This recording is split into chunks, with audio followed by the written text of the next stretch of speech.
उत्तर प्रदेश के कानपुर से एक मामला चौंका देने वाला सामने आया है, जहां रिश्ते की मर्यादा को तार तार कर दिया गया है। जहां एक पत्नी अपने देवर के साथ मिलकर पति की हत्या कर देती है और दोनों फरार हो जाते हैं। इस हत्याकांड को पुलिस ने 6 महीने बाद सुलझाया है, जब बागेश्वर धाम से दोनों को गिरफ्तार कर लिया गया। मर्डर करने के बाद बागेश्वर धाम सरकार ही क्यों गए? आइए जानते हैं। क्या एक पत्नी अपने पति की हत्या करवा सकती है? क्या एक भाई भाई की हत्या कर सकता है? आइए जानते हैं क्या वजह थी। यह मामला कानपुर के खरेसा गांव का है, जहां दिनेश अवस्थी नाम का एक व्यक्ति की शादी 2 साल पहले पूनम उर्फ गुड़िया से हुई थी। दिनेश पेशे से ट्रक ड्राइवर था और अपने काम की वजह से अक्सर घर से बाहर रहा करता था। इस दौरान पूनम और उसके भाई के बीच नजदीकियां काफी बढ़ने लगी और दोनों काफी करीब आ चुके थे। वह दोनों इतना करीब आ चुके थे कि वह साथ में मिलकर कुछ भी किया करते थे। लेकिन कहते हैं ना कि कब तक किसी चीज को छुपाया जा सकता है। एक न एक दिन वह समय आ ही जाएगा जब वो पकड़ा जाएगा। आखिर वह समय आ ही है जब 23 अप्रैल 2024 को दिनेश अचानक घर लौटा। दिनेश ने देखा कि उसकी पत्नी और उसका भाई आपत्तिजनक हालात में पड़े थे और इस घटना के बाद दिनेश ने दोनों को डांटा और धमकी दी कि वह इस रिश्ते का खुलासा करेगा और लोगों को बताएगा भी।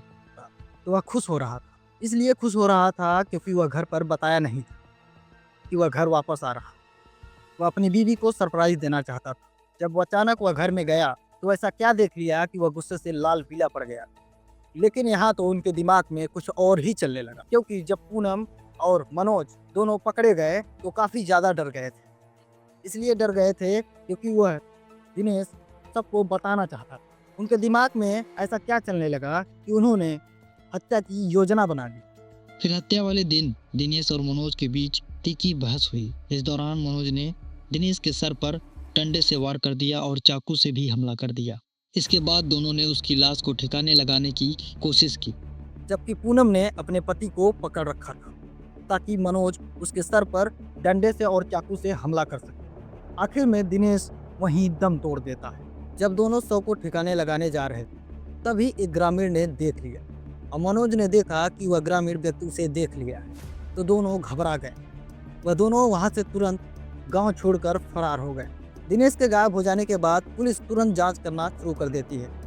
जब पुलिस को शक हुआ कि उसकी पत्नी और देवर ने ही मिलकर हत्या की साजिश की। मनोज ने दिनेश के शव को बोरी में भरकर गांव के बाहर फेंकने की योजना बना ली और दोनों मिलकर दिनेश की लाश को फेंकने चले गए। हत्या के बाद पूनम और मनोज ने कानपुर से भागकर मध्य प्रदेश के बागेश्वर धाम में जाकर शरण ले लिया और वहां दोनों मिलकर आश्रम में सेवा करने लगते हैं और पहचान छुपाने के लिए दिन में ढाबे पर काम किया करते थे और रात में आश्रम में गुजारा करते थे। इसी दौरान दोनों मोबाइल फोन का इस्तेमाल करना बंद कर देते हैं ताकि पुलिस उनकी लोकेशन का पता न लगा सके। दिनेश के गायब हो जाने के बाद पुलिस ने इस मामले की जांच शुरू कर दी। जांच के दौरान पुलिस को शक हुआ कि हत्या में पत्नी और देवर की भूमिका हो सकती है। पुलिस ने दोनों के सिर पर 25-25 हजार रुपए का इनाम घोषित किया था और दोनों की खोजबीन तेज कर दी गई। आखिरकार 6 महीने बाद पूनम ने अपने एक रिश्तेदार से संपर्क करने की कोशिश की और जैसे ही उसने मोबाइल फोन ऑन किया, पुलिस ने तुरंत उस नंबर को ट्रेस कर लिया और उनकी लोकेशन का पता लगा लिया। जब एक पुलिस की टीम बागेश्वर धाम सरकार पर छापा मारती है और दोनों आरोपियों को गिरफ्तार कर लेती है। गिरफ्तार करने के बाद पुलिस जब दोनों आरोपियों से पूछताछ करती है तो मनोज कहता है कि उसने हत्या की है, क्योंकि वह भाभी को बचाने की पूरी कोशिश करता है। मनोज कहता है कि पूनम ने किसी को नहीं मारा। मनोज खुद अपने ऊपर पूरा दोष ले लेता है और बताता है कि भाभी को प्रतिबाधा था, इसलिए वह बागेश्वर धाम ले गया था। हालांकि वहीं पूनम अपना जुर्म कबूल कर लेती है और कहती है कि उसने ही मारा है, क्योंकि उसका संबंध उसके देवर के साथ था, इसीलिए उसने मिलकर एक हत्या की योजना बनाई और पति को मार देती है। पुलिस जांच में यह भी सामने आया कि मनोज अवस्थी के खिलाफ पहले 2 आपराधिक मामले भी दर्ज हैं। पहला मामला 1997 में और दूसरा मामला 2011 में दर्ज किया गया था। दिनेश की हत्या का यह तीसरा मामला था जिसमें वह मुख्य आरोपी है। यह पूरा मामला एक जघन्य अपराध है, बल्कि रिश्तों की जटिलताओं और मानवीय भावनाओं को कमजोर उजागर करता है। पूनम और मनोज का अवैध संबंध इस घटना की जड़ में था। दिनेश की हत्या केवल एक अपराध नहीं बल्कि विश्वासघात की चरम सीमा थी। कानपुर की पुलिस ने इस मामले को सुलझाने के बाद मीडिया से बातचीत की। वहाँ के डीसीपी ने क्या कहा, आइए सुनते हैं। अप्रैल माह में एक व्यक्ति दिनेश अवस्थी की हत्या की गई थी, जिसमें कि 2 अभियुक्त फरार थे, जिनका नाम है मनोज अवस्थी और पूनम उर्फ गुड़िया। पूनम उर्फ गुड़िया मृतक की पत्नी है और मनोज अवस्थी मृतक का सगा भाई है। इसमें घटना में इन्वेस्टिगेशन के दौरान संज्ञान में आया था कि इन दोनों ने मिलकर दिनेश अवस्थी की हत्या करके ये दोनों फरार हो गए हैं। इनको ढूंढने का सघन प्रयास स्थानीय पुलिस के द्वारा किया गया, कई जगहों पर दबिश भी दी गई। आज करीब 6 महीने बाद इन दोनों को गिरफ्तार कर लिया गया है। इन दोनों के ऊपर स्थानीय पुलिस के द्वारा 25-25 हजार रुपए का इनाम भी था। इसमें मुख्य अभियुक्त मनोज अवस्थी के ऊपर पहले से 2 मुकदमे पंजीकृत हैं, एक वर्ष 1997 का और एक वर्ष 2011 का। ये हत्या का मुकदमा इन पर तीसरा है। पूनम उर्फ गुड़िया के ऊपर ये पहला मुकदमा है।